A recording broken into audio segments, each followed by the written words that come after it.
Prior to getting into the questions from the floor, just a couple quick rules here. We'll ask that the questioners avoid grandstanding speeches and pose concise questions to the candidates. We'll also ask that the questions be restricted simply to government matters. We'll ask, we do have the speaker in the middle of the seats here. We'll just ask you to come up to the speaker, up to the mic. Come up to the microphone and direct your question to one of the four candidates. Pose your question, and we'll provide the candidates with a 2-minute time to respond to those questions.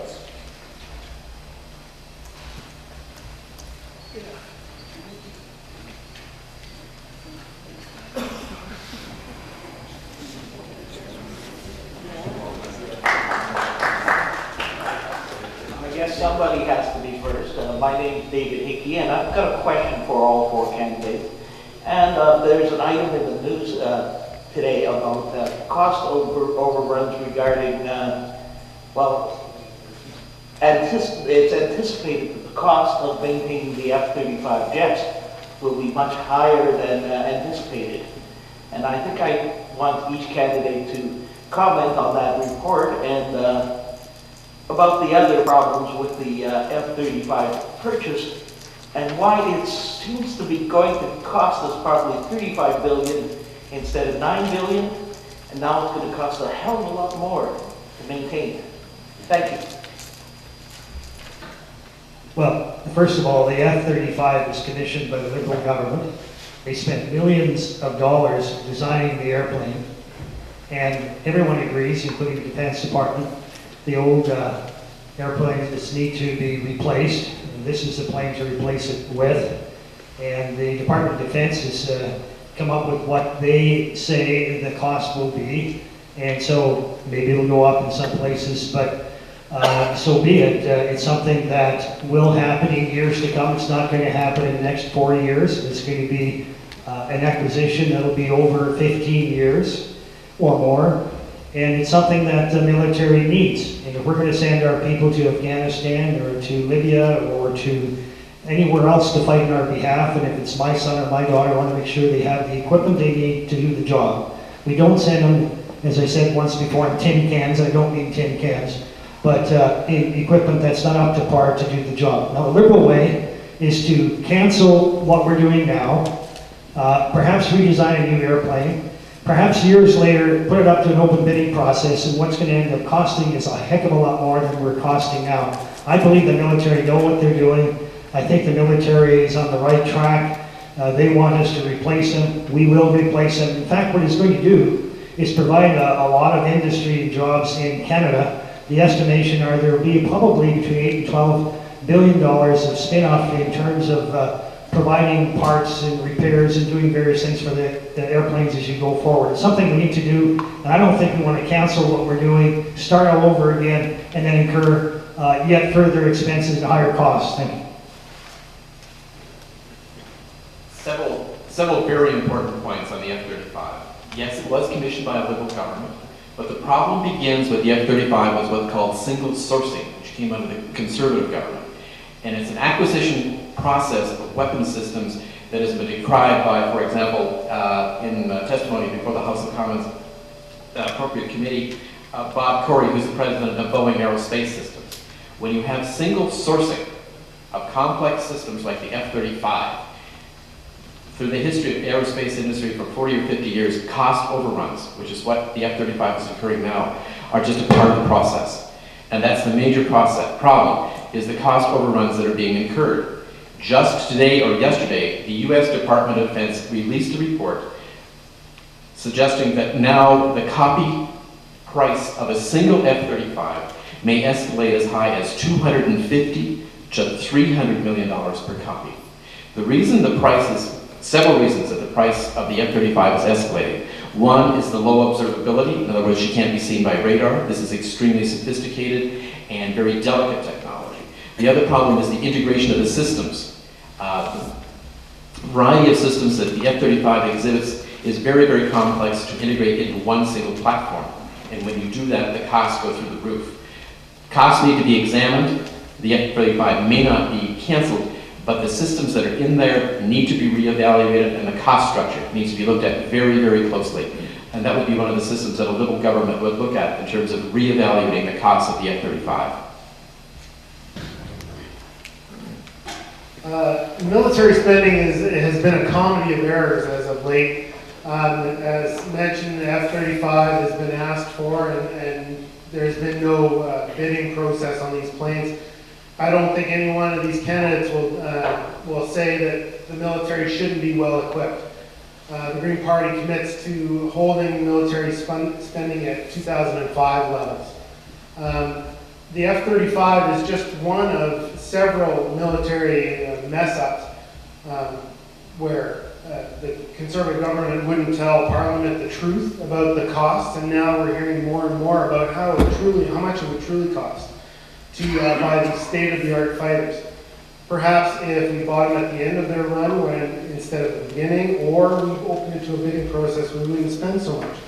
Another story that came out recently was the Canadian military's request to upgrade their components of their torpedoes.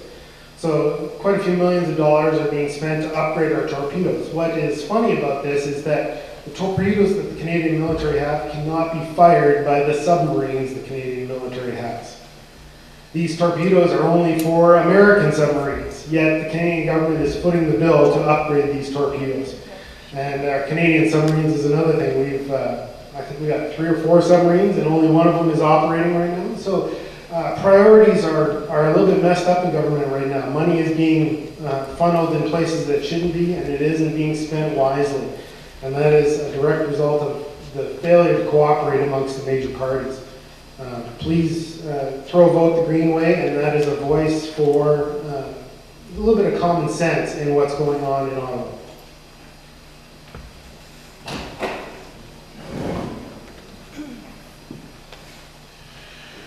I think everyone here agrees that our armed forces who put their lives on the line every day for freedom and democracy have no problem with our guys and girls having the best gear out there to face the hazards they do.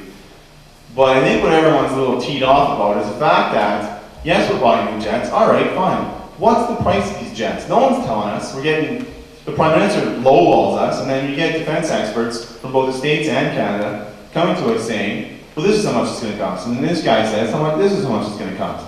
All the public wants is to know the real figure of how much these jets are going to cost. And I think an NDP government, majority NDP government, led by Jack Layton, once we get in there, we will be the straight talk. We will tell you how much jets you're going to buy and how much they're going to cost. That's just the way you do things. You treat people like they have a brain. You don't try to hide something underneath the door like these jets. We got a price of $9 billion right now, or 50 billion, or whatever it is. The public should not accept that garbage.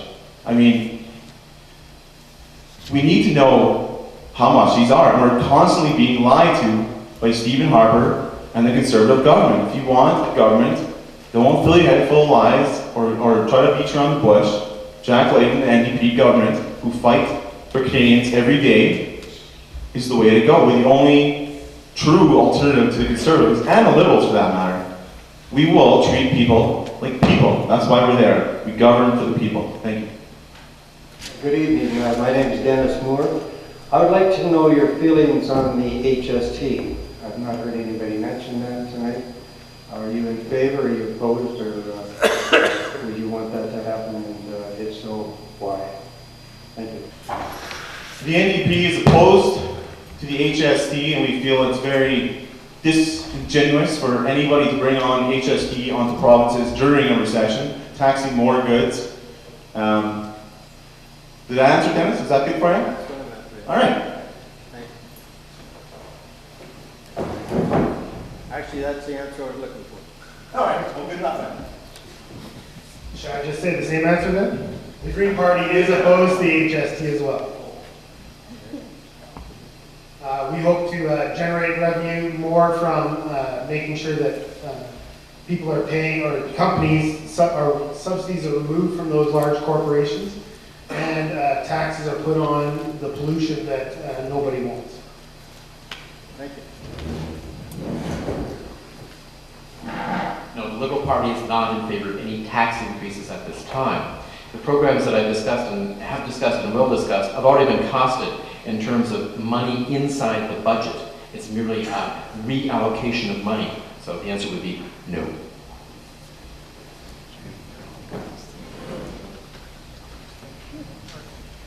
Well, first of all, we recognize that the harmonized sale tax is a provincial jurisdiction matter. They decide whether they want to harmonize or not. Saskatchewan decides if it wants to. Vancouver, BC decides if they want to. Ontario, same thing. Our responsibility is a goods and services tax. We reduce it from 7 to 6 to 5. We have said that those provinces that want to harmonize with our goods and services tax on that basis to make it more convenient for businesses, we will help them with the transition. We've done so in each of the provinces decide to harmonize. But we leave that decision entirely to the provinces. In Saskatchewan's case, they've chosen not to do it, and so that's where it is. And obviously, from a consumer point of view, they don't want to see any increases. Yeah, my name is Dennis Blackburn. And my question is, I'd like to know a little more about this gun control. I know the NDP and the Liberals voted to kill the long gun registry, and I'd really like to know why. The Green Party's policy on gun control is that in some form it is necessary. The Association of Canadian Police Chiefs has stated over and over again that gun control is a useful tool, gun registration is a useful tool, and we need to make sure that any program is not only cost effective, that it doesn't hit the farmers and the hunters. So the Green Party platform is that gun registration should be free. We want to make sure that extra money is allocated to Canadian Border Services so that we don't have any of these serious weapons coming across the border illegally. We want to make sure that there is strong enforcement in that issue. Gun registration as a tool is very valuable for our police officers, that they know if in instances of a domestic dispute or something like that, that you're going into a house that might have weapons in it. So we want to make sure that any gun registration is free, easy, and is of no burden to lawful gun owners.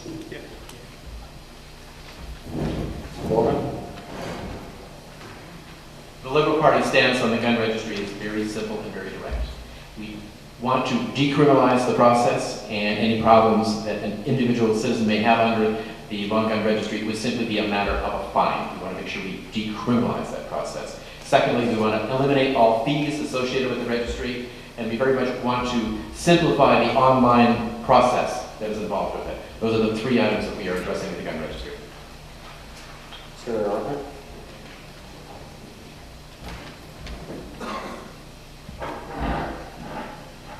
Well, the NDP believes in gun control, and the gun registry right now is what we have on the table. Now, everyone understands how much of a pain in the ass it was to begin with. And, you know, now that it's already done with, most of the people I've talked to what the gun registry is, it's 5-minute phone call, then it's done. You don't have to worry about it. Was it a pain in the arse to begin with? Yes, everyone knows that, and everyone's talked about it, but you know what, that was 10 years ago. This is what we have now, and we're going to move forward with the gun registry. We're going to make it streamlined, make it more efficient, but the administrative costs are barely negligible, and it's fully supported by police chiefs of Canada and most law enforcement agencies. So it's good. We just need to make it a little bit better, tweak it, if you will. Thank you. Marky. Well, we have a very strong position on the gun registry, and we said if we get a majority government, that's going to be one of our first orders of business. It's going to be gone. There won't be a long gun registry. It will be as simple as that. It never should have taken place in the first place. It cost billions of dollars to operate. It criminalized farmers and duck hunters.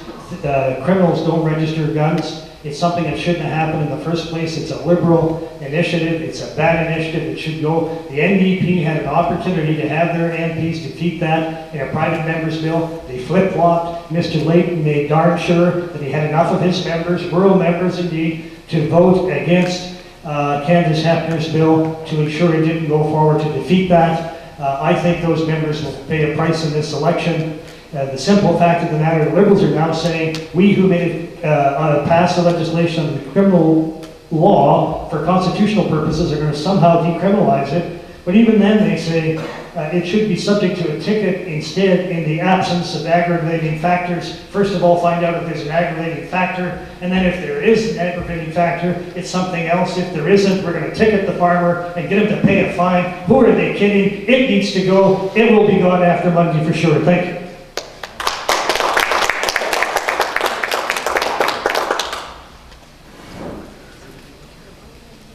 David Hickey, and I've got a question for all four, and it's kind of a general question. And it's just, what will you do to be a strong and independent voice in Ottawa for the people of Surrey Moose Mountain, as opposed to being Ottawa's representative back to us? Thank you very much for that question, David. Actually, that's probably one of the most asked questions of myself.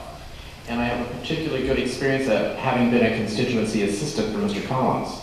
Yes, I intend on representing my constituents from Western Canada. I do not intend on being a representative from Ottawa. That's going to take a lot of work and a lot of understanding, yes, of the party politics of the party to which I belong, and certainly the personalities inside that caucus.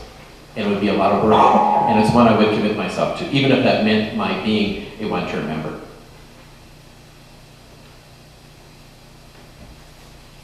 Mr. Arthur?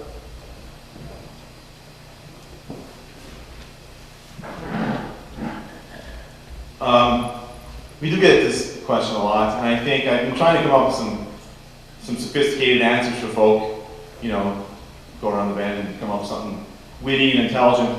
But here's the end of it. I'm going to go to Ottawa, and I'm going to be me. I'm very independent. I'm a freedom thinker. I think outside the box, fresh ideas. I listen to people. When I was mayor of Capel, you know, there was 7 egos, there were 7 opinions in that room, but we were all there for the betterment of the town. And I'm going to go to Ottawa with those same principles. I'm going to be guided by those true principles, and the Jack Layton caucus, I think, will be extremely easy to live up to my own standards because, well, for one reason, for private members' bills, you're allowed to vote as the riding sees fit. You're not whipped into shape. And just his overall philosophy of governing, and the fact that we have 1/3 of our candidates are all from the municipal area. We all have experience, I think, with working together, working with other people to govern for you guys.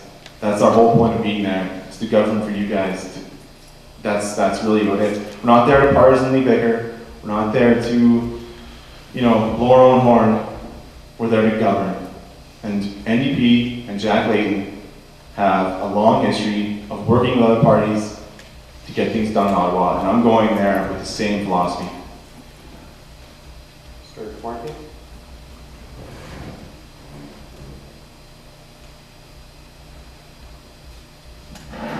I would like to see Mr. Arthur voting on the gun registry private members bill and see if Mr. Layton had him flip-flop like he had all the other MPs flip-flop.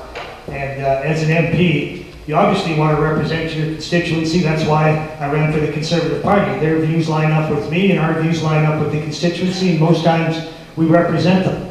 And I am free to make my decision how I want to. When there's an open vote, then you vote how you would like. But when it is matters of moral principles, I vote how I want to. I always will. I'll vote the way I think I need to, given the constituency. And it doesn't matter the job, it doesn't matter the position. And that's something I can go to sleep with every night and feel very comfortable with. And at the same time, I'm the player with the rest of the team, and I'm not going to just go against them for the sake of going against them on matters that are important to the government. So you got to weigh the whole thing. When I weigh it out, I'll make that decision. But I can tell you this, on the long gun registry, our constituency wants that to go. Over 70% in the survey I did. And you know what? The NDP, the Bloc, and the Liberals teamed up together to defeat it. They coalesced. The definition of marriage. I ran for government because I thought it should be one man and one woman to the exclusion of all others. And I spoke up with that. I spoke in the House very freely on that. You know what happened? Most of the opposition coalition coalesced and they changed the definition of marriage. The native private members bill that said the chiefs and those in administration should show what their salaries are. You know what? We voted for that bill. Ralph Goodale sat on his behind and didn't vote at all, but the Liberal Party and the Bloc and the NDP coalesced. They will put something together, try to form government. If we don't get a majority, we have to get a majority to maintain what's important to this constituency, and I'll stand for it.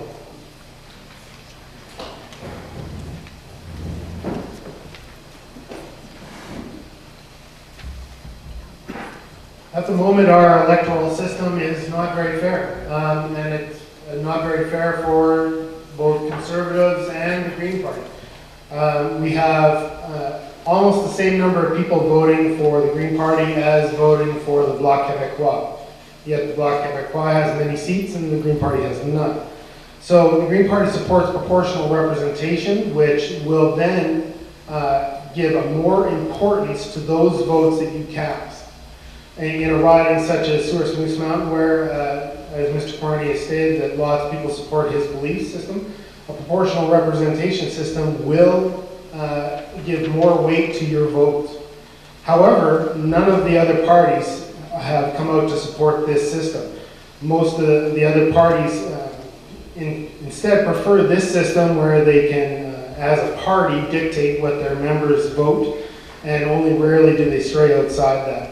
It's a very top-down controlled system, and the Green Party definitely opposes this system. The Green Party is full of people not who want to be politicians, but want to be representatives of the people. We are doctors and scientists and people who want better government. And the Green Party is there to support and represent the people of Canada in any way possible, not to better ourselves or better our party. Yeah, one of the biggest issues facing Canadians today, coast to coast, is the problem of affordable housing for people. There's reports of people spending up 75% of their disposable income in BC on just to have a place to live. Here in Estevan, it's about 50%. I would like to address all the candidates on this one, and just what have you got on the books to help this issue? Thank you. The Green Party platform is very people-centered. We want to make sure that healthy people and healthy society is one of our dominant priorities. Affordable housing is critical, especially in this area. We see prices going up and up and up. The governments of the day, both provincial and federal, are not giving the resources back to these areas. They're taking billions of dollars out of the economy, funneling it towards large corporations. The subsidies are perverse, what's going to oil companies. That money is your money. That's the Canadians' money, and it needs to come back to make sure that our lives are better. Affordable housing in areas that are booming, there's no reason not to have good affordable housing here being constantly built instead of money going to large corporations. The Green Party has a very extensive platform on how to improve the lives of Canadians, and I encourage everybody to take a chance to read it if they can. Thank you.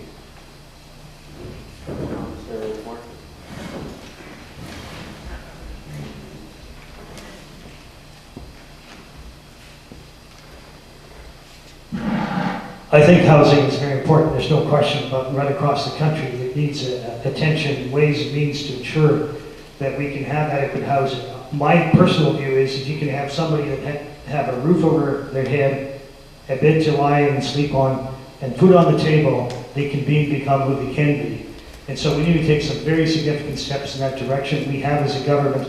During the recession, we committed $2 billion specifically towards housing. It hasn't been done for decades where we have that kind of money specifically designated for housing. We had a special amount for seniors, a special amount for the disabled, another amount for Aboriginals, and so we put that money across the country, and we've had over, I think there's 25,000 various kinds of projects that were taking place. And so we did that part, but more needs to be done. I've always taken the view that those housing monies can't go just to certain larger cities and areas. We must redirect some of those funds to smaller areas in places like Estevan and Weyburn. But in the long run, what you need is a good economy, keep your taxes low, keep people working. If you have a job, you have a shot at getting a house. If you have developers, they will build houses, they will build condominiums, they will build the kinds of things that people need to have to be able to meet. A good economy will help. But we've also realized that there's homelessness. We committed $1.9 billion over 5 years to provide for those that are homeless. And those are projects right across the country. I think we've been a very compassionate government. People judge us in history. They will say you did the right thing during this difficult time for those who are most vulnerable. And we will continue to do that as a government.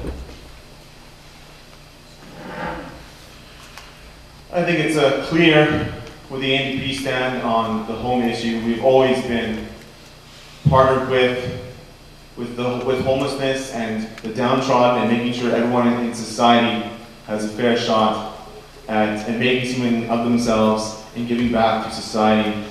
As an example of what Jack Layton and the NDP have done over the past few years, they launched a national housing strategy where they wanted to bring all levels of government together and come up with a cohesive strategy for housing and affordable housing.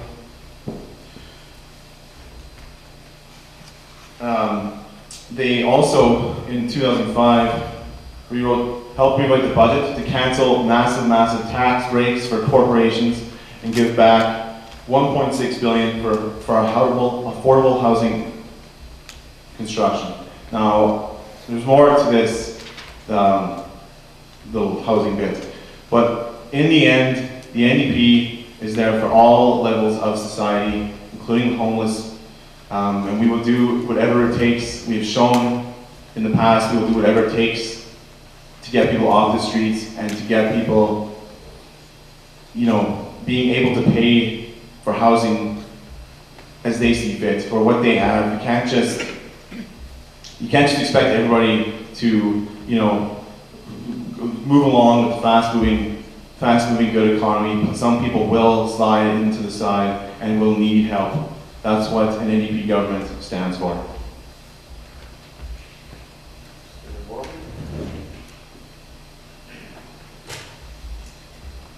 The Liberal government advocates that the federal government will be a much stronger partnership in regards to all other levels of government, in regards to affordable housing. That will require a long-term commitment to partnership with all levels of government. And I'll give you one prime example. The Public-Private Initiative Fund of some $550 million a year has only been accessed by the Conservative government to the tune of 5 to 6% of the funds in that particular inventory. That entire amount of money would be devoted by a Liberal government entirely to affordable housing. The Young Offenders Act appears not to be working and hasn't worked for a long time. Mr. Carmenicki, you've probably been closest to it for the last few years, but I would like everybody to respond to the question, what do you think we could do to make it actually function and be better for the country and for the young offenders? Thank you. Well, first of all, the Young Offenders Act has not been working as it has been intended to work. And part of it is due to the fact there needs to be at some point some consequences to the actions that are repetitive. And I know we introduced legislation along that line, and I think it needs to be passed, and I think that's one of the things we should do. There are other things, of course, that we have invested in preventative initiatives that would keep young people off the streets and from committing crimes or being part of gangs. But after investing those dollars in those areas, ultimately, you have to ensure that when a young person has been given a number of chances and they still come back before the courts and they're not respecting the property of others or the person of others, then they need to face a consequence. So I think that, in my view, the sentencing needs to be beefed up in certain cases. And I know the names have not been disclosed in many of the crimes, and to some extent that's good. Many people don't want to have those names bandied about, but at some point, the community needs to recognize who is getting in trouble, and that maybe needs to be changed as well. But it's a sensitive area, and I think that in the overall, you have to look at the rehabilitation, reformation of the young person as the central point in any legislation.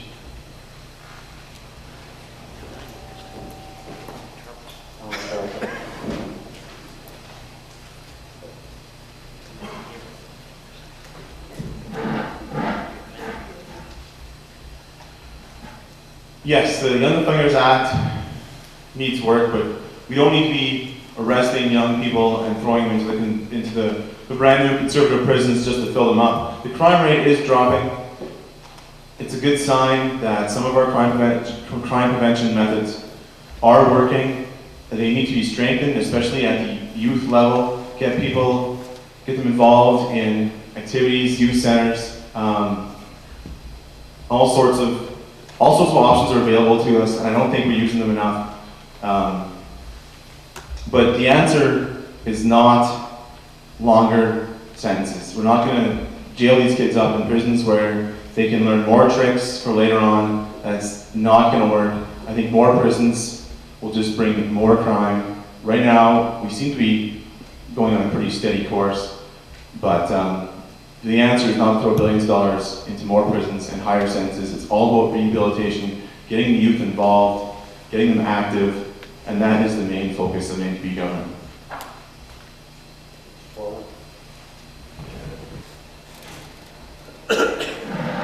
The direction in which the Conservative government would like to go is not the way to go, and the American model clearly indicates that so. Mega jails are not the answer. Americans incarcerate enough people to make the 4th largest city in the entire United States, or close to the size of Toronto. Incarceration is not the answer because it fails to address the problems, with probably the exception of property crimes and property crimes alone, not even the problem of rape in the United States. So punitive justice is not the way to go. It is intervention along an individual's life, which begins with programs that address social issues as the individual is growing up. Those need to be of an intervention mode. Certainly, adequate policing is an integral part of that, of the protection of society. Simply punishing someone and throwing them in jail is simply not the answer. It needs to be elements of support that go along through an entire individual's life, not just something that intervenes after the crime. That simply isn't the solution to the problem, to intervene after the act has occurred.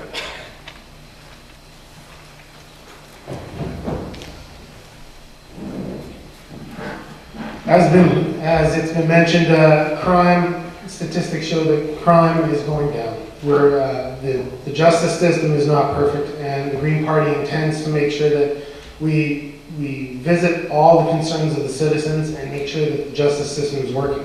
When it comes to young offenders, we need to make sure that the Young Offender Act is not helping young people become better criminals, as some parts of it might.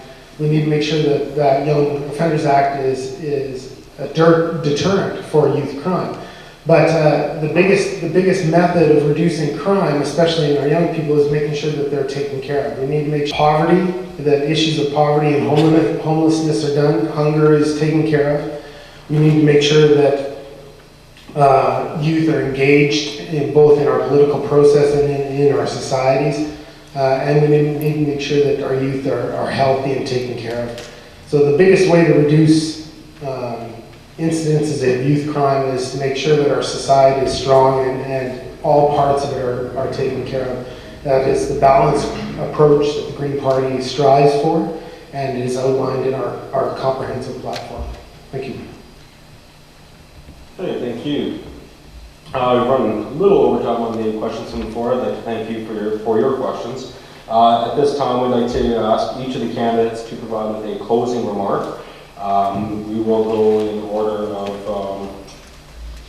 Mr. Alan Arthur, Mr. Ed Komarnicki, Mr. Bob Deptuck, and Mr. Gerald Foreman. So, Mr. Arthur, you can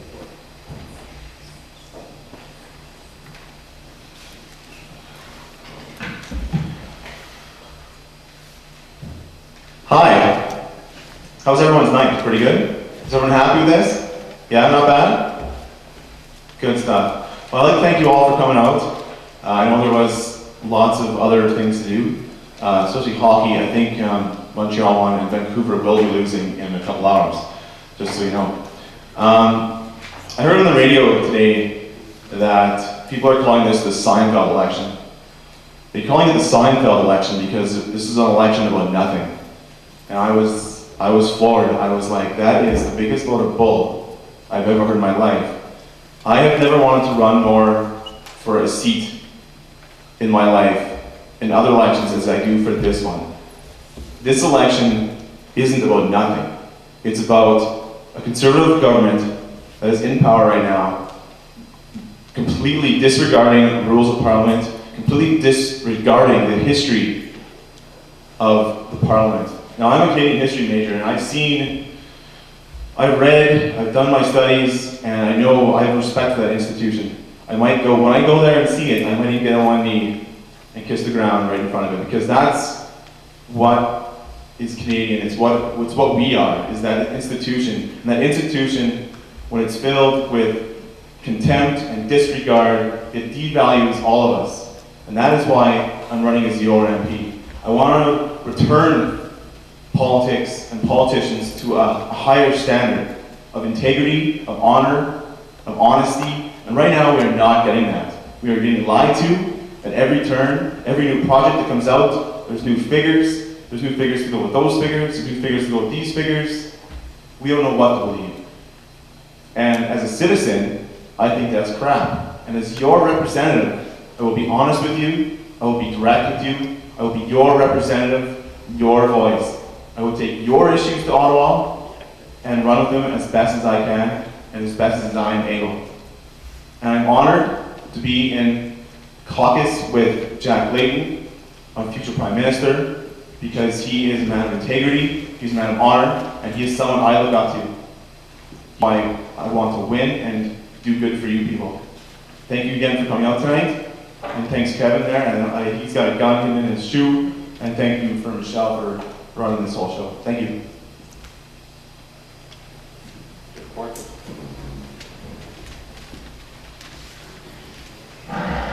Thank you. I'm actually going to quote a couple of other people just to make a point that I thought was rather interesting. In the Financial Post, Terence Coruscant said this. He said, Mr. Layton is said to be unswervingly positive and optimistic, which may a personal tie that is easy to pull off when your basic political approach is to endorse impractical and economically loopy policies as if they were perfectly logical and doable.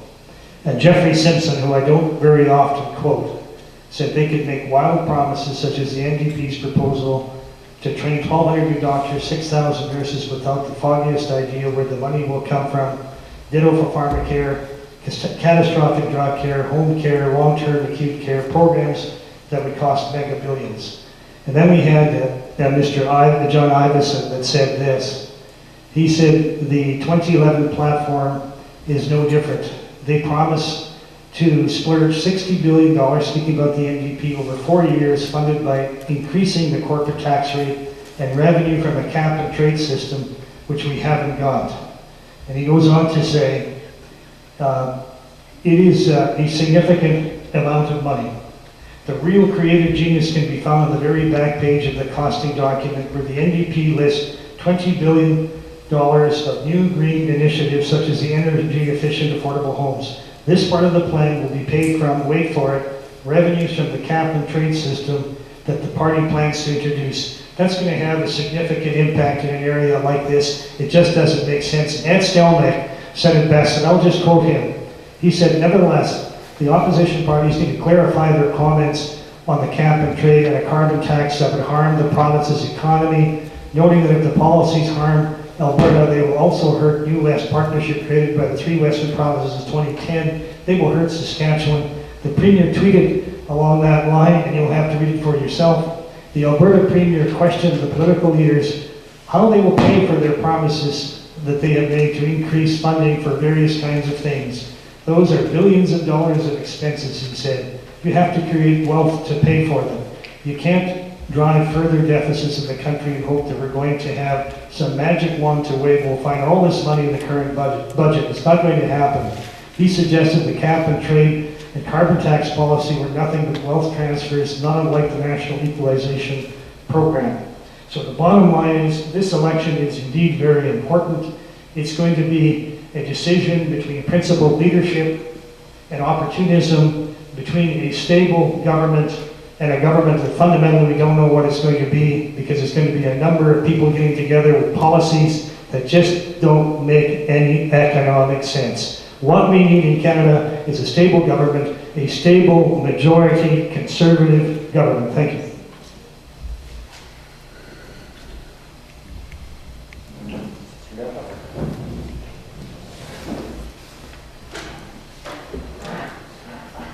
driving down to Estevan today, I heard on the radio that May 2nd is not only our election day, but it shares another date. Well, today I heard also that today is the 25th anniversary of Chernobyl. So please remember those people who suffered for that catastrophe. But May 2nd is Music for Youth Day. Now May 2nd, while all the adults in this country are out and about, hopefully voting and deciding our next government, youth from around the world will all be singing the same song at the same time. They've agreed to sing this song in hopes that music will improve our lives, voice their concerns for music education. That song that they're going to be singing on May 2nd is called Tomorrow is Coming. And it is a very poignant message that in today's society, today's economy, we can't spend our energy and time arguing with each other. The people in Ottawa, our members of parliament, aren't there for themselves. They aren't there for their pensions. They aren't there for the salaries. They're there for the people who voted them in. And in our parliament, we have 308 members, and it's a minority parliament, which means the Conservatives don't have the most. But every single one of those members of parliament is there because they were voted for by the Canadian people.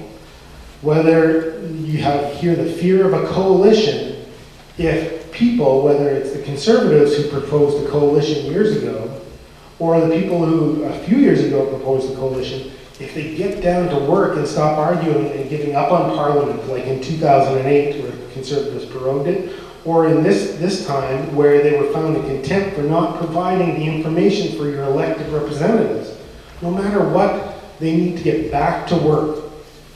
Nearly 1 million Canadians voted for the Green Party without any representation. We were the only party to increase our votes in 2008. All the other parties lost votes because people have lost interest in traditional politics. It's time to vote for Green Party MPs so that the voice of Canadians, all Canadians, is heard, and all MPs need to work together. Thank you very much.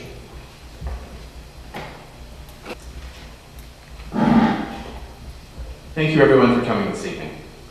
I want to reiterate what I said earlier. Canada is at a crossroads. For the first time in our history, the Prime Minister in this government has been held in contempt of Parliament. It's the attitude and the conduct of the Harper government that is at the heart of what this election is about.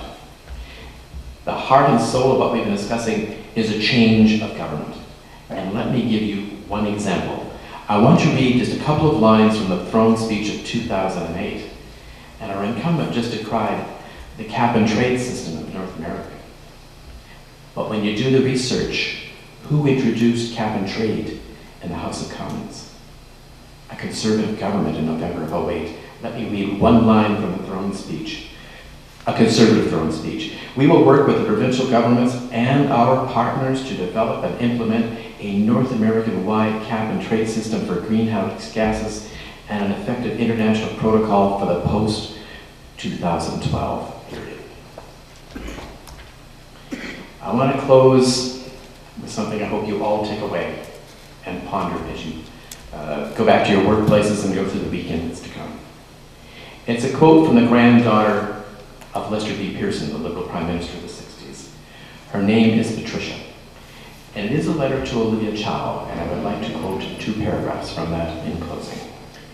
And it is her description of Prime Minister Harper. And please take the words to heart. He is the most odious and manipulative politician I've ever seen in Canada. He is not a folksy man who may disagree with other parties, but is willing to compromise. He is the chilling opposite of Lester Pearson. He has no vision for a compassionate and caring society to be based on a deep respect for democracy. He would rather fling university students out of rallies, muzzle scientists, and silence journalists than lose a single vote. Thank you.